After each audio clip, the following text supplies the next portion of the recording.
A father's love is tested when his daughter becomes the target of relentless bullying at school.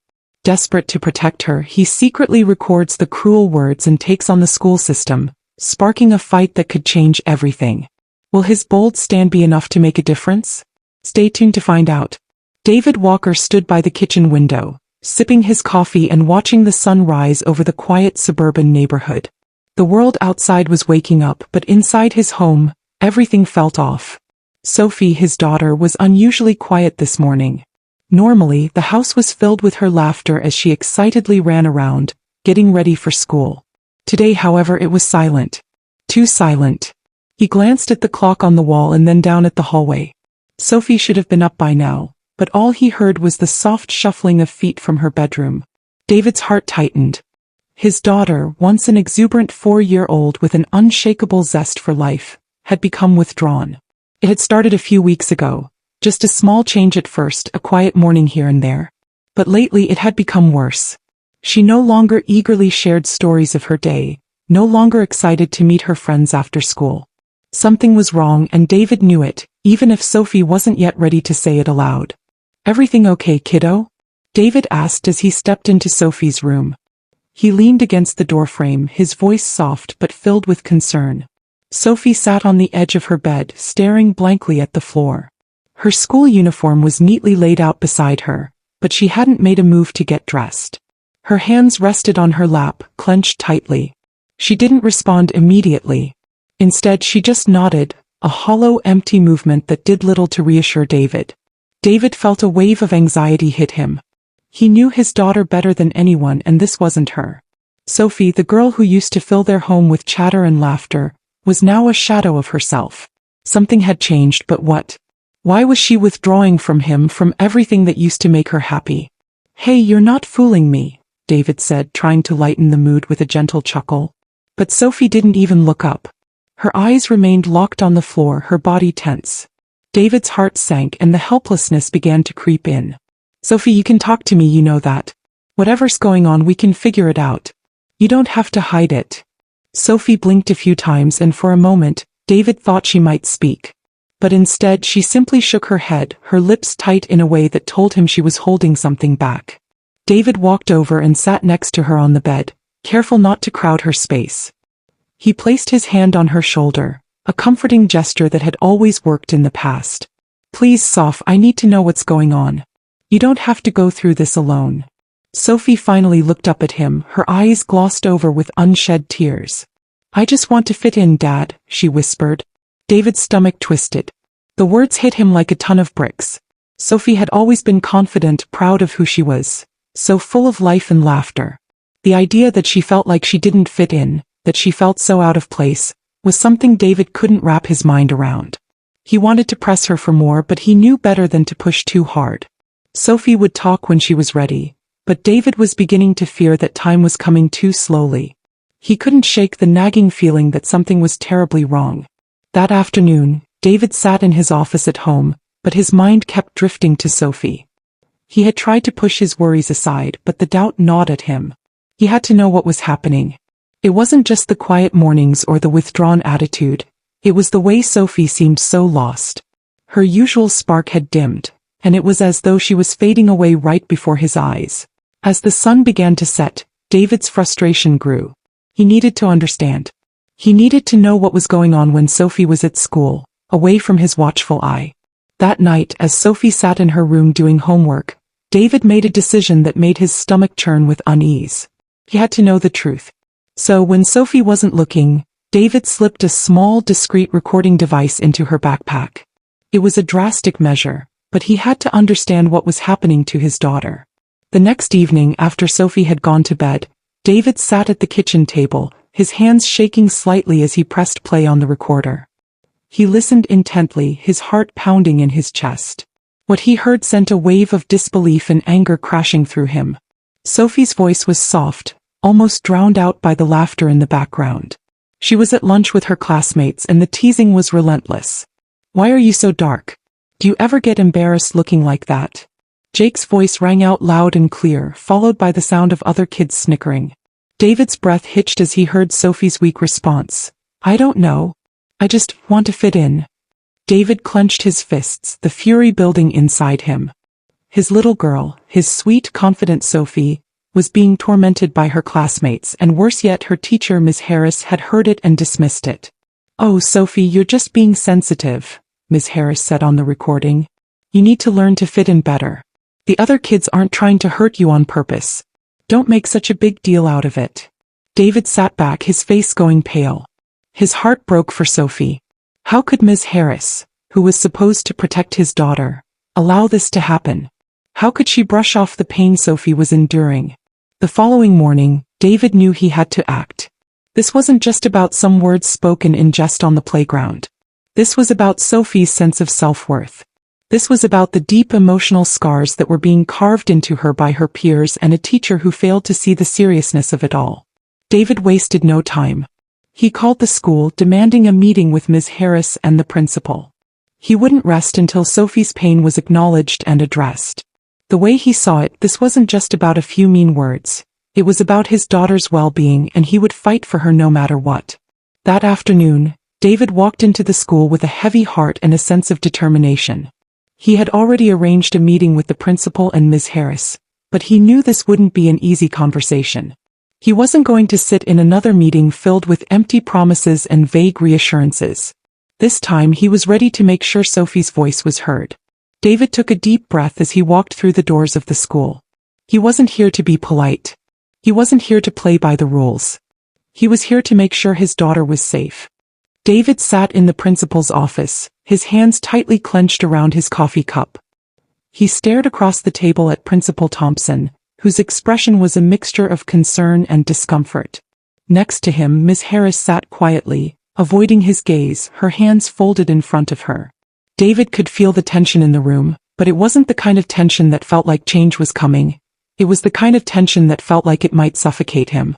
"So, Mr. Walker," Principal Thompson began, breaking the silence, "we take your concerns seriously, and I assure you, we do not tolerate bullying at this school. But we do need to understand the situation fully before we take any action."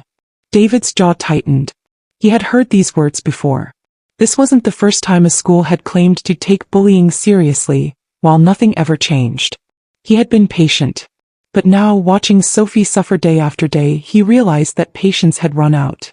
"I'm not here for assurances, Principal Thompson," David replied, his voice steady but tinged with frustration. "I'm here because my daughter is being hurt and nothing is being done about it. You have a responsibility to protect your students, but so far, Sophie's pain has been dismissed." Ms. Harris shifted uncomfortably in her seat, and David could see her glance at Principal Thompson, then quickly look away. The guilt was written all over her face, but there was something else, too, defensiveness. She didn't want to be blamed, and that was becoming painfully obvious. "I understand your concerns, Mr. Walker," Ms. Harris said, her voice low. "But bullying isn't always black and white. Children, they often say things they don't mean, and sometimes, kids just need to learn how to handle teasing better. Sophie, she's a strong girl. I've always seen her as someone who can rise above things." David stood up abruptly, his chair scraping across the floor. "So now it's Sophie's fault?"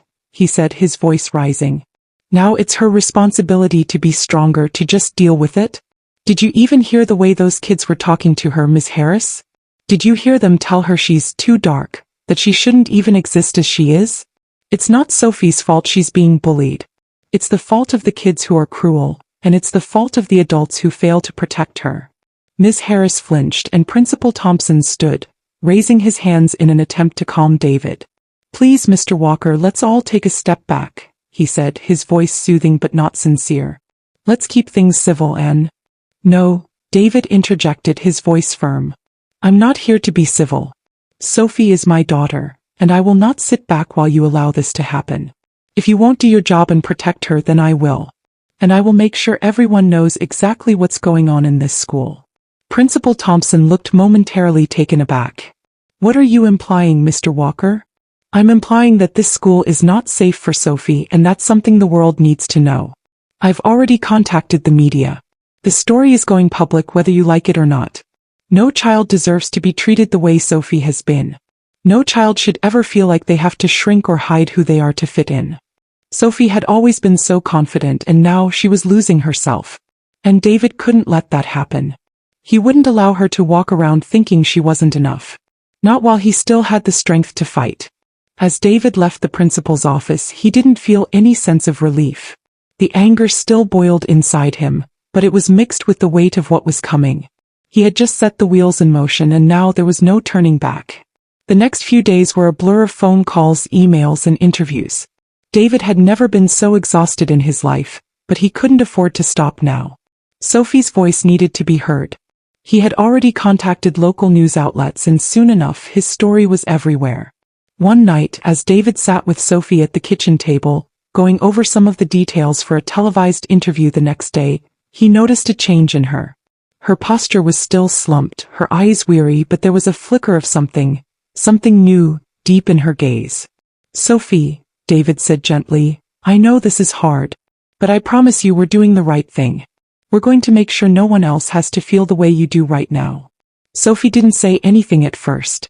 She just looked down at the table. Then, with a soft voice that almost sounded foreign to David, she whispered, "Dad, what if I make it worse? What if the kids at school find out that I'm the one who made you go public? I don't want them to hate me more." David's heart clenched, but he stayed calm. He reached across the table, placing his hand over hers. "You're not the one causing this, Sophie. You're the victim and the world needs to know what's happening. I promise you they won't hate you. The kids who make fun of you, those are the ones who need to be held accountable. Not you." Sophie nodded slowly, her eyes starting to glisten with unshed tears. "I'm scared, Dad. But I'm also glad you're doing this for me." David gave her a soft smile. "I'll always do whatever it takes to protect you, sweetheart. No one will ever make you feel like you're less than. And the world will hear your story. They'll see what's really been going on." The next day the news cameras arrived at their home. David and Sophie sat down for an interview that would air on the local evening news. Sophie looked nervous, her fingers twisting together in her lap, but David held her hand firmly in his. This was her moment to be heard, to take back her power. As the cameras rolled, Sophie's voice broke through the awkward silence. "I don't want to be invisible anymore. I don't want to hide. I want to be proud of who I am. I want to be seen." Her words were simple but powerful. David watched as Sophie, despite her fear, found her voice. He saw the strength that had always been there, buried beneath her insecurities, finally rising to the surface. The media storm that followed was intense. News outlets picked up the story and parents from other schools reached out to David, sharing their own experiences with bullying. The support from the community was overwhelming, but it also put more pressure on the school. The story couldn't be ignored now. David continued to work with the media, gathering more supporters and spreading the message that no child should have to endure the kind of torment Sophie had faced. But in the midst of all the interviews, one thing became clear. This was bigger than just Sophie's story. It was about every child who had been hurt by bullying and every teacher and administrator who had looked the other way. The school, meanwhile, began to feel the heat. The principal and Ms. Harris were forced to address the issue publicly. The district issued a statement claiming that the school was taking appropriate action, and that they were committed to making sure bullying didn't happen again. But David wasn't satisfied with their empty words. He knew they needed to do more than just issue a statement. They needed to make real change. David sat down with a group of parents, teachers, and advocacy groups to draft a proposal for new anti-bullying policies. The backlash from the community was swift, and the school board could no longer ignore the issue. But even as the school started to address the issue, David knew this was just the beginning. The fight wasn't over yet. Sophie had taken a huge step forward by speaking out, but the real change would take time. And David would be there every step of the way, making sure the school never went back to its old ways. The next few weeks were a whirlwind. The story had become a focal point for discussions about bullying in schools across the district, and David's name became synonymous with fighting for his daughter and others like her. But despite the attention, David couldn't shake the feeling of unease. Yes, Sophie had shared her truth and the school had been forced into action, but the scars from the bullying were still there. Sophie was still fragile, and David knew that as much as he tried to protect her, the emotional toll was far from over. One night, after another round of interviews, David walked into the living room to find Sophie sitting on the couch, staring at the TV but not really watching. She looked smaller than usual, as if the weight of the world was pressing down on her fragile shoulders. "Hey kiddo," David said softly, sitting beside her. You okay? Sophie nodded, though David could see the uncertainty in her eyes. I just don't know if I can go back to school, she whispered. What if the kids keep saying those things to me? What if they make fun of me even more now? David felt his heart drop. He had hoped that by speaking out Sophie would start to heal. But the reality was that healing wasn't always linear. The bullying had left a deep mark on her, one that wasn't going to vanish overnight. The world might know what had happened, but Sophie still had to face her peers. We've made a difference, Sophie, David said, his voice full of conviction. You've made a difference. But I know it's still hard. It's going to take time. You're strong though. You're stronger than you think. Sophie gave him a small, uncertain smile. I want to be strong, Dad. But some days I feel like I'm not. David's heart ached for her. I know, sweetheart. I know. But you're not alone in this. We're going to figure this out together. The next day, David met with the school district's administrators to discuss the next steps. They had made some progress. An anti-bullying task force was formed, and a new district-wide policy was being introduced. But David knew that real change wasn't just about policies on paper. It was about changing the culture of the school. It was about making sure that the pain Sophie had experienced wouldn't be brushed aside again. At the meeting, David was introduced to several teachers and parents who were part of the new task force. Among them was Karen Michaels, a social worker who had been brought in to help implement the new policies. Karen had heard about Sophie's story and was deeply moved by it. She knew firsthand how difficult it could be for children to speak up, especially when it came to issues like race and identity. I want to help, Mr. Walker, Karen said, her voice warm and genuine. I've seen the damage bullying can do. Sophie's bravery has sparked something here, and I believe we can make real, lasting change. But we need to be consistent. This can't be a one-time fix. It has to be an ongoing effort. David nodded. I agree. And I'm willing to fight for as long as it takes. My daughter, and every child, deserves to feel safe and heard. As the weeks passed, Sophie began to take small steps toward healing. She returned to school, but it was far from easy. Every morning, David watched her with a mix of hope and worry as she walked out the door, her shoulders hunched in uncertainty. She had her good days and bad days. Some days she seemed determined to push through, and other days she seemed so small, like the weight of the world was too much for her to carry. One afternoon, after a particularly rough day at school, Sophie came home with her head down. David greeted her at the door, his heart racing as he noticed her slump. What happened, sweetheart? He asked gently, kneeling down to her level. Sophie's lip trembled as she looked up at him. Dad, I tried to speak up in class today. I said something about how hurt I felt when people make fun of me, and the whole class went silent.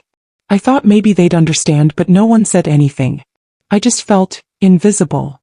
David felt a sharp pang in his chest. He had hoped things would get better with time, but Sophie was still feeling the sting of rejection. I'm so proud of you for speaking up, Sophie, he said, his voice steady but thick with emotion. You're strong for doing that. It's not easy. But change doesn't always happen in a day. You've planted a seed. And seeds need time to grow. Sophie sniffled, wiping her eyes. But what if they never change, Dad? What if they keep treating me like I'm not good enough? David took a deep breath. It's going to take time, sweetheart. But the change starts with you. By speaking out, you've already made a difference. And you're not alone. We're all here to make sure this doesn't happen again. Sophie nodded, wiping her tears away. For the first time in weeks, David saw a flicker of hope in her eyes. As the school year continued, Sophie began to find her voice again, albeit in small steps. She joined a support group for kids who had been bullied, led by Karen Michaels. The group was a safe space for Sophie and other students to talk about their experiences, share their feelings, and support each other. One day, Sophie came home with a big smile on her face. Dad, guess what? I made a new friend today, she said excitedly. Her name's Ava, and she's been through a lot too. She said she felt the same way I did, like she was invisible. But now we're going to work together to make things better for other kids. David's heart swelled with pride. Sophie was finally starting to heal, and she was using her experiences to help others. I'm so proud of you, Soph, David said, his voice full of emotion. You're not just healing yourself, you're helping others heal too.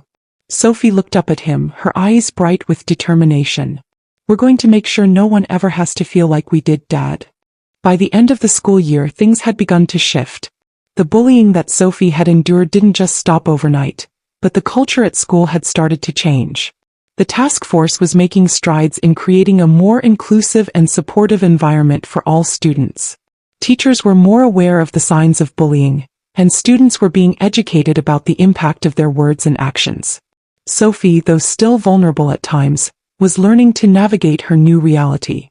She had found her voice and she was using it to help create change, not just for herself but for every child who had ever felt the sting of bullying. One afternoon, as Sophie sat by the window, watching the sunlight filter through the trees, David joined her. He placed a hand on her shoulder and smiled. "You've come so far, sweetheart. I'm so proud of you." Sophie turned to him, her face glowing with a quiet strength. "We did it, Dad," she said softly. "We made it through." David smiled, his heart full. "Yes, we did. And now we'll keep fighting, for you, for Ava, for every kid who's been hurt. This is just the beginning." Sophie nodded. "And I'm not afraid anymore." David knew that the road ahead wouldn't always be easy, but he also knew that they had both come through the hardest part. Together they would continue to move forward, making sure that no child ever felt powerless again.